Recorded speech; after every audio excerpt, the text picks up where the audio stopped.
Bonjour, bienvenue au podcast Connexion Primordiale dans la série En balade avec Paul. Alors, au fur et à mesure des semaines, nous avons étudié un à un les différents schèmes réflexes, avec les réflexes archaïques et les réflexes de vie. Mais je voudrais porter mon attention aujourd'hui plus précisément sur la globalité du fonctionnement des réflexes de vie. On en a évoqué quelques-uns, mais je voudrais en évoquer quelques autres en quelque sorte. Vous allez comprendre, pour qu'on ait une vision globale de c'est quoi les réflexes de vie. Dans le même genre d'idée, je ferai un épisode dédié aux réflexes du visage, les réflexes oromaxillofacial. Mais aujourd'hui, je voudrais aborder ce sous-groupe de réflexes que sont les réflexes de vie. Alors, je sais, on en a parlé de multiples fois, mais puisqu'on a abordé les différents réflexes de vie qu'on a étudiés en IMP 1 à 1, mais je voulais faire un peu un épisode, on va dire, récapitulatif sur le sujet. Donc on commence forcément par une grande généralité, si jamais on écoute cet épisode de podcast isolément, c'est bien d'avoir toutes les informations sur le sujet dans un seul et même épisode. Donc première chose, vous savez qu'il y a ces réactions non conditionnées du nouveau-né qui sont présentes à la naissance et puis qui sont génétiquement programmées, qui sont les fameux réflexes archaïques. Les réflexes archaïques sont présents à la naissance, donc ils ont émergé in utero. Ils vont être exercés pendant plusieurs semaines, permettent au bébé de survivre, de s'adapter à son environnement, de faire la transition entre le monde océanique utérin au monde gravitationnel aérien dans lequel il va passer le reste de sa vie. Et pour ça, il a un certain nombre de réflexes qui va lui permettre de téter, de respirer, de se redresser, de mettre en place toutes les briques de base pour la vie future. Et puis ces réflexes archaïques, ils vont s'inhiber.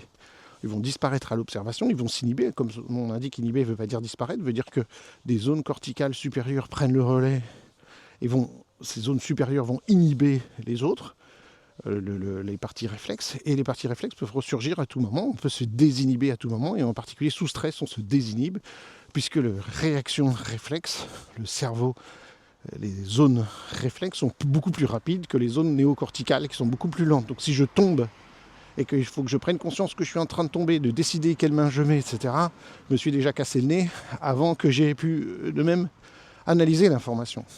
Je ne parle même pas de réagir. Tandis que à l'instant, mon pied rencontrait un obstacle et je chutais, immédiatement, mes mains sortiraient, train d'atterrissage, un certain nombre de réflexes se mettraient en place avant même que j'ai eu conscience que je tombais. Ce serait immédiat. Ce sont ces réflexes qui peuvent ressurgir à tout moment, et quand c'est adéquat, on parle de protection positive. À ce moment-là, je tombe, je mets les mains, c'était positif que le réflexe ressurgisse. Le néocortex n'a pas pu agir, et il n'a pas pu inhiber le réflexe, et tant mieux. En revanche, parfois les réflexes ne se sont pas inhibés correctement dans mon développement, et ils restent présents, empêchant la mise en place de structures plus élaborées, et ça va devenir une gêne, un caillou dans la chaussure, comme on dit. Mais c'est pas tout. Évidemment, ces réflexes doivent laisser place à des réactions plus pérennes qu'on va garder tout au long de notre vie, qui s'appellent les réflexes de vie. Alors, c'est Masgutova qui l'a appelé ça lifelong reflexes, réflexes que l'on garde tout au long de notre vie. Moi, j'ai traduit ça par réflexe de vie. Mais chez Peter Blythe, Sally Goddard, comme je l'ai déjà indiqué à plusieurs reprises, il ne parle que de réflexes posturaux. Pourquoi ? Parce que les seuls réflexes de vie qu'ils connaissent sont les réflexes posturaux. Alors évidemment, les travaux de Goddard-Blythe sont antérieurs à ceux de Masgutova. C'est simplement qu'eux, ils travaillaient avec des réflexes qu'on garde tout au long de notre vie, qui étaient tous ceux qu'ils ont découverts liés à la posture. Et Masgutova a inclus d'autres réflexes de vie qui, pour certains, ne sont pas liés à la posture. Donc le terme n'était plus adéquat, et elle parle de réflexes de vie. Pour la petite info, chez Goddard-Blythe, on travaille avec une quinzaine de réflexes en tout et pour tout, archaïques et réflexes de vie inclus. Alors que chez Masgutova, on a plus du double, on travaille avec près d'une quarantaine de réflexes que j'ai passé en revue dans ce podcast. Mais vous allez voir, il y a des réflexes que je vais évoquer qu'on n'a pas forcément évoqués individuellement dans un épisode de podcast parce qu'on les travaille un peu différemment, on les travaille globalement, on les travaille par d'autres procédures et il n'y a pas lieu de passer en revue tous les réflexes qui existent. D'ailleurs, si on prend toute la littérature médicale, on est autour de 80 réflexes chez le bébé. Donc, il n'y a pas encore, soit il n'y a pas assez de recherche et qu'il faut faire des recherches sur d'autres réflexes, mais c'est surtout que parfois, il n'y a pas un intérêt à les travailler individuellement. Donc ces réflexes de vie, ils prennent le relais, et quand le relais est pris par rapport aux réflexes archaïques, on va dire que les réflexes archaïques sont intégrés, parce qu'ils se sont intégrés dans la motricité globale du corps. Ils sont remplacés par des mécanismes plus efficients, les réflexes de vie. Donc ces réflexes de vie doivent émerger progressivement après la naissance, prendre le relais des réflexes archaïques. À ce moment-là, les réflexes archaïques non seulement sont inhibés, mais sont intégrés, et les réflexes de vie vont pouvoir jouer leur rôle tout au long de notre vie. Et évidemment, si plus tard dans la vie, on ne stimule pas correctement ces réflexes de vie, si notre mode de vie est inadéquat, si on ne bouge pas suffisamment, si on a des pathologies, les réflexes de vie perdent leur intégration et les réflexes archaïques vont donc ressurgir pour nous aider au mieux qu'ils peuvent. Ce sera moins efficace que les réflexes de vie, mais c'est mieux que rien. Évidemment, les réflexes de vie doivent être branchés, entre guillemets, tout au long de notre vie. Et si ce n'est pas le cas, il va falloir les brancher. C'est la grosse différence. Quand on travaille sur un réflexe archaïque, on veut l'inhiber. À ce moment-là, l'intégration du réflexe archaïque consiste à l'inhiber. Et parallèlement, on doit réactiver les réflexes de vie pour que ces réflexes archaïques puissent s'intégrer pleinement. Et donc, intégrer un réflexe de vie, c'est le rendre présent, c'est le stimuler, c'est le réveiller. Dans les deux cas, on parle de remodelage des réflexes archaïques, remodelage des réflexes de vie. Voilà, réflexes archaïques et réflexes de vie, ce sont des comportements non conditionnés du nouveau-né. Personne n'a appris au bébé à faire telle et telle chose, il va le faire spontanément, c'est génétiquement programmé. Je vais vous en citer quelques-uns, parce qu'il y en a qu'on connaît déjà, d'autres qu'on connaît pas. Il faut savoir, pour nous, en IMP, ce sont 2 portes d'entrée. Alors, on a plein de portes d'entrée en IMP, mais on peut regarder les gens en se concentrant plus sur les réflexes archaïques, et puis on peut se concentrer plus sur les réflexes de vie. L'un n'empêche pas l'autre. Évidemment, vous allez dire pourquoi pas les deux à la fois. Bien sûr qu'on va faire les deux à la fois. Mais parfois, on peut se dire, tiens, chronologiquement, je vais d'abord réintégrer les réflexes archaïques de quelqu'un, et puis dans un deuxième temps, les réflexes de vie. C'était un peu l'approche que j'avais initialement, c'est ce que j'avais compris. Et puis, en travaillant avec des ostéopathes et des kinésithérapeutes, parce qu'on a formé des centaines et des centaines, beaucoup nous disent qu'ils préfèrent regarder la personne là où elle va.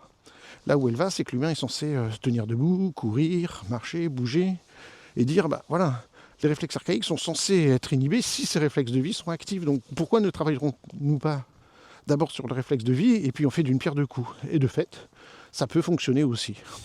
En vérité, en IMP, on va observer les réflexes archaïques et les réflexes de vie, et c'est la personne qui va dire qu'est-ce qui est prioritaire pour elle, qu'est-ce qu'elle sent par rapport à un objectif de plus, le mieux à travailler. Mais ce sont 2 approches complémentaires qui ne s'excluent pas l'une l'autre, et c'est intéressant d'avoir cette notion réflexe archaïque, réflexe de vie. Je vais tout simplement passer en revue quelques réflexes de vie, et le plus important, à mon sens, c'est difficile de dire ça, mais c'est le réflexe d'orientation cognitive de Pavlov. C'est l'intérêt, c'est la curiosité. Pourquoi je dis que c'est le plus important ? Parce que c'est celui qui fait que je me lève le matin, que je bouge, que je fais des choses, que j'écoute ce podcast ou que je fais ce podcast. C'est ce qui fait que j'ai envie de vivre vieux et longtemps pour apprendre, pour découvrir, pour partager. Donc j'ai fait un épisode sur le sujet, évidemment, reportez-vous-y. On a le fameux réflexe de positionnement abdominal, très important. Comment je me suis à l'aise, je trouve la sécurité quand je suis en position ventrale, qui est si essentielle pour le développement du bébé, et qui va permettre en particulier d'inhiber, de participer à l'inhibition d'un réflexe archaïque majeur, qui est le réflexe tonique asymétrique du cou, qui est si important pour la mise en place de la latéralisation. Et donc le positionnement abdominal, c'est lui qui permet de l'intégrer, donc c'est dire son importance. On a le fameux réflexe amphibien, qui est un réflexe de vie, qui est un réflexe de flexion de hanche et qui va permettre que la flexion de hanche entraîne aussi une flexion au niveau du genou. Donc c'est majeur dans tout ce qui est le dos, le bas du dos, la marche, là aussi la mise en place de la latéralité. On a les 3 fameux grands réflexes qui sont le réflexe d'équilibre, le réflexe de stabilité et le réflexe de gravité. Donc le réflexe de gravité, c'est la perception cette ligne entre l'avant, l'arrière et la droite et la gauche, cet axe central qui nous traverse. Et ça, c'est un réflexe de vie majeur. Et il a deux grands copains, le réflexe de stabilité qui, comme son nom l'indique, donne de la stabilité à partir des informations qu'on reçoit au niveau des pieds et qui organise toute la posture plus haut. Et puis on a le réflexe d'équilibre, évidemment, quand la stabilité est perdue, quand ça bouge. Quand je suis en équilibre sur un pied, par exemple, eh bien, il faut que tout s'organise dans mon corps pour garder mon équilibre. Donc équilibre, stabilité et ligne de gravité sont trois réflexes majeurs et qui font appel à plein de réflexes archaïques. Il a fallu que le pied, au niveau du pied, le Babinski, la grippe en plantaire fonctionne bien au niveau des genoux, l'allongement croisé, au niveau de la hanche, un certain nombre d'autres réflexes, au niveau du dos, le spinal de Galant, le spinal de Pérez, au niveau des épaules, des bras, de la tête. Au niveau de la tête, on a tous les réflexes en lien avec le système vestibulaire, comme le fameux réflexe tonique labyrinthique.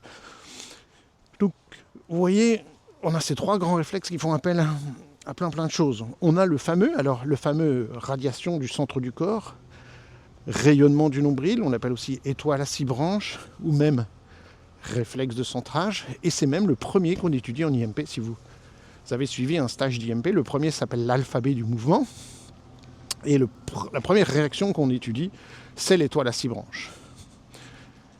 Et l'étoile à 6 branches, c'est vraiment comment je suis centré, comment je m'organise entre mon centre et ma périphérie, et c'est absolument majeur.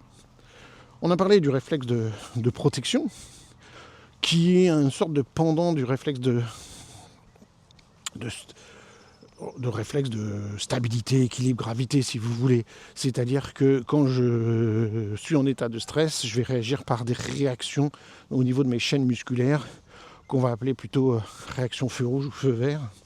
Et ce réflexe de protection, il est toujours là, sur le qui-vive. Ça correspond pour moi à ce qu'ils appellent dans la théorie polyvagale, ce que Stephen Porges appelle dans la théorie polyvagale, la neuroception. C'est-à-dire que le cerveau est toujours sur le qui-vive, si jamais il y a un stress, que ce soit au niveau visuel, que ce soit au niveau auditif ou au niveau tactile ou quoi, il est toujours sur le qui-vive. Et il va réagir tout de suite, il va réagir par un réflexe de sursaut, et puis par la fuite et la lutte, ou par le figement, l'immobilisation. Eh bien, le moteur de tout ça, on pourrait dire, c'est le réflexe de protection.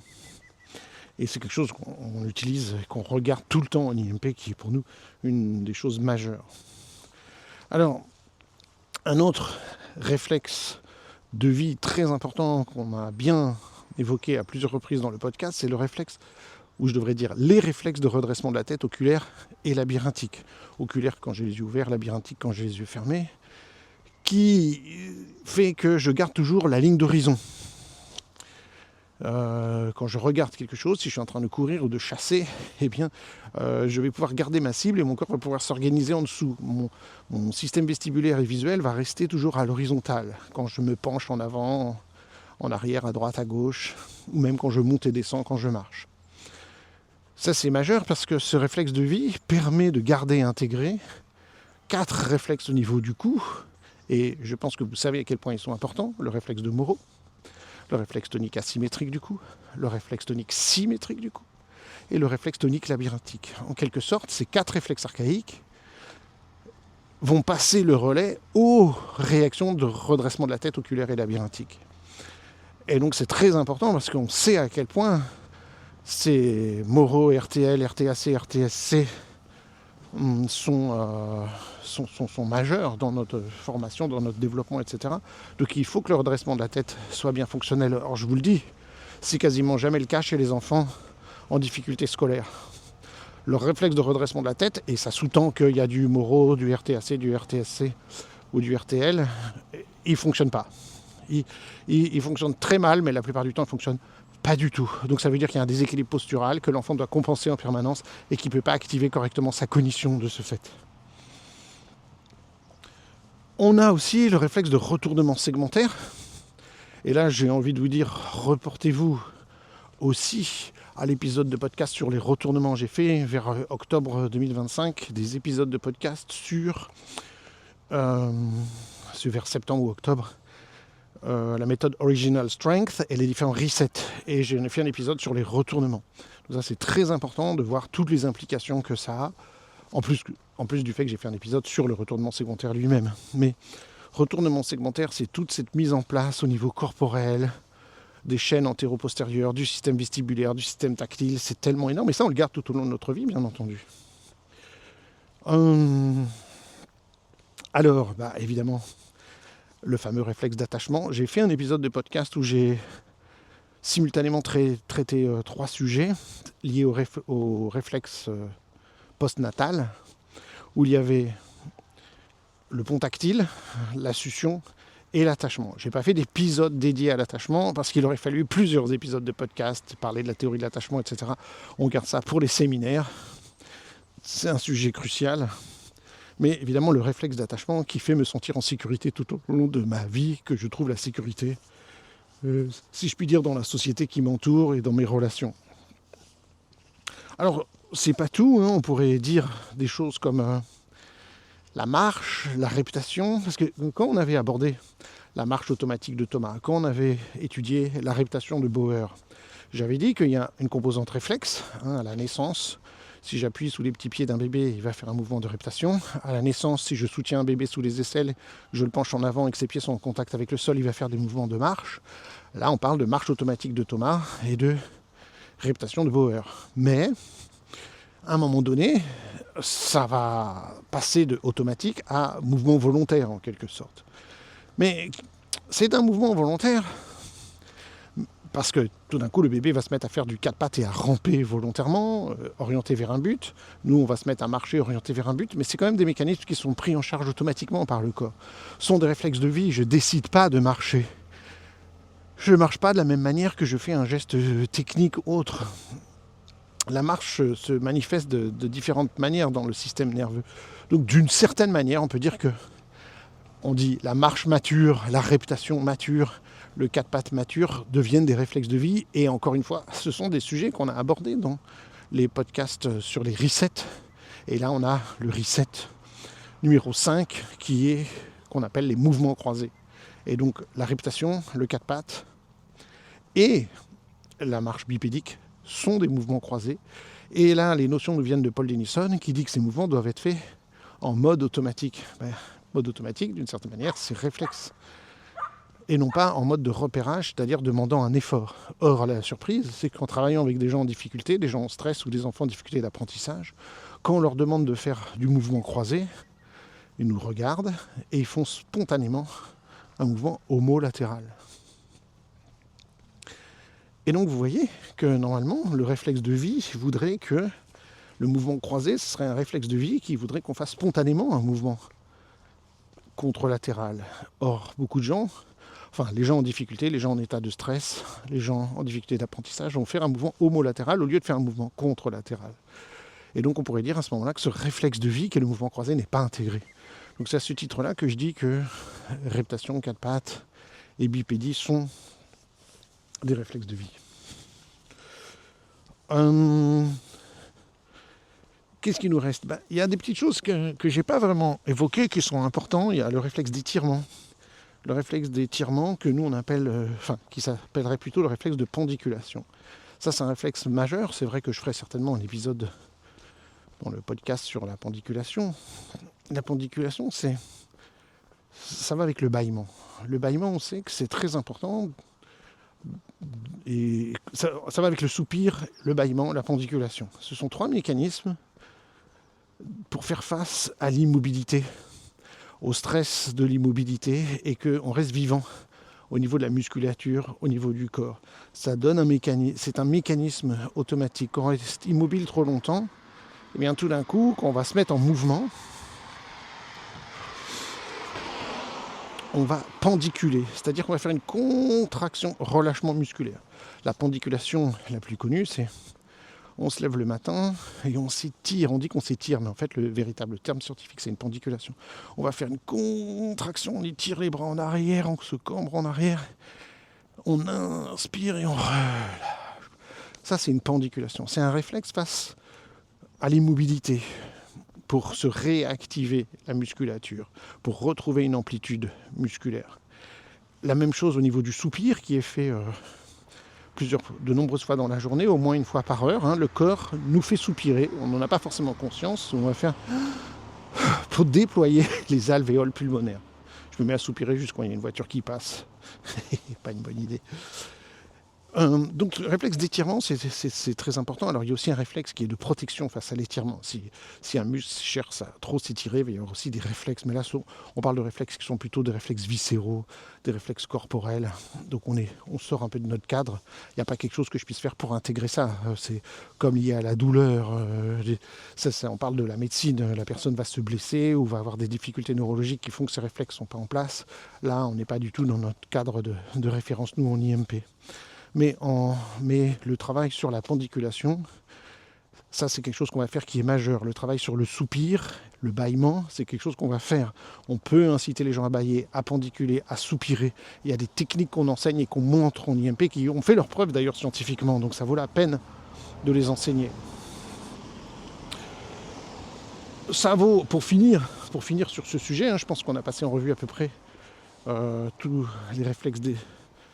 J'ai pas compté, réflexe de vie, j'ai fait un petit papier, j'ai une anti-sèche sous les yeux. 1, 2, 3, 4, 5, 6, 7, 8, 9, 10, 11, 12, 13. Ça fait 13, plus si je rajoute les mouvements croisés, ça fait 14. Et il y en a deux autres que j'ai pas encore évoqués. Donc ça fait une quinzaine de réflexes de vie.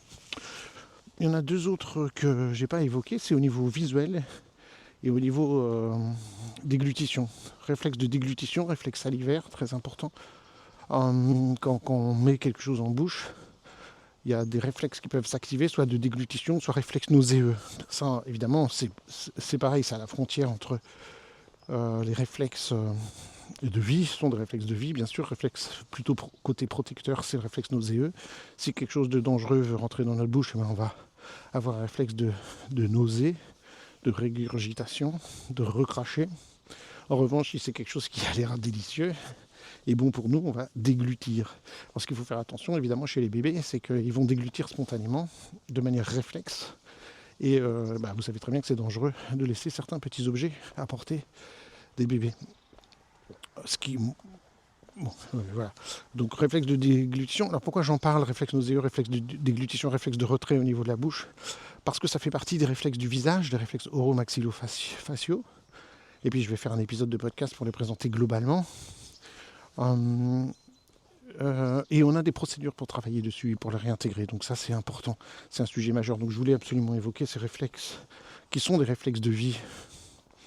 Qui sont très importants. Et puis au niveau visuel, on a tout un tas de réflexes aussi qu'on garde tout au long de nos vies. Par exemple la convergence et divergence oculaire. Nos yeux vont faire le point selon que l'objet est loin ou proche. On a au niveau de la pupille la contraction et la dilatation de la pupille. Donc il y a un certain nombre de mécanismes au niveau visuel qui sont aussi des réflexes de vie. On pourrait se dire que ce sont aussi un peu des réflexes, comment dirais-je, viscéraux, effectivement.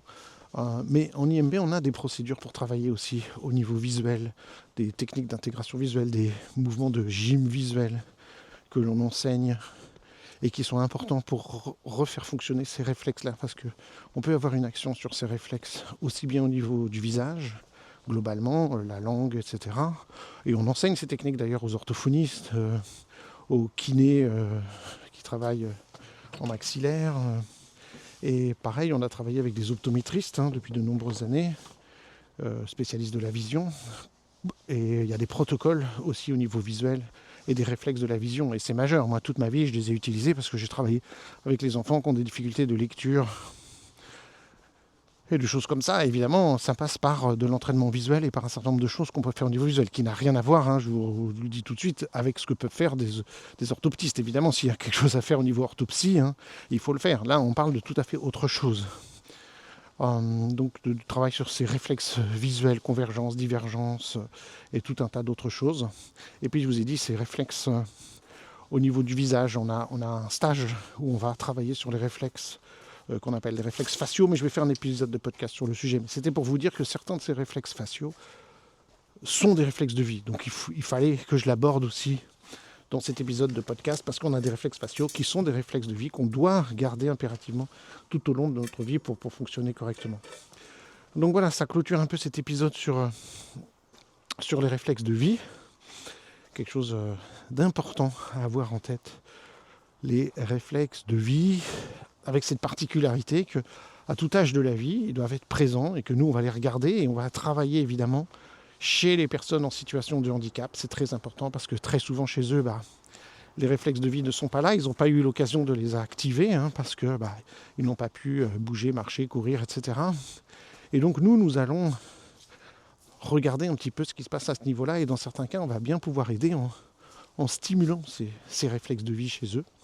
Donc ça, c'est une première chose. Et puis évidemment, on pense à nos aînés, aux personnes âgées. Là, ça va être quelque chose d'absolument majeur. De travailler avec les personnes âgées, de vérifier que les réflexes de vie soient bien branchés chez eux. En guise de bonus, je vais vous faire écouter quelque chose. Ça va pas réussir, je suis en train de casser la glace dans la mare, mais je voulais vous faire écouter le bruit de la glace qui casse. Attendez, il y a un caillou là-bas. C'est rare ici en Normandie qu'on a du gel comme ça. Donc je marche sur l'herbe qui est complètement gelée. Et je vais voir si je peux casser un bout. Non, les cailloux sont tellement incrustés dans la glace que je peux même pas sortir un caillou. La terre est gelée. Bon, je voulais vous faire le bruit de la glace qui casse, mais si je le casse avec mon pied, j'ai trop peur de me retrouver à l'eau. Donc voilà, ce sera pas... Vous n'entendrez pas le bruit de la glace cassée, parce que j'arrive pas à la casser. Donc c'est dire. Je vous souhaite une très bonne journée. Et puis je vous dis à bientôt pour un autre épisode. Je pense qu'il y a des chances pour que le prochain épisode soit sur les réflexes du visage. Mais qui sait. Merci beaucoup, bonne journée à vous.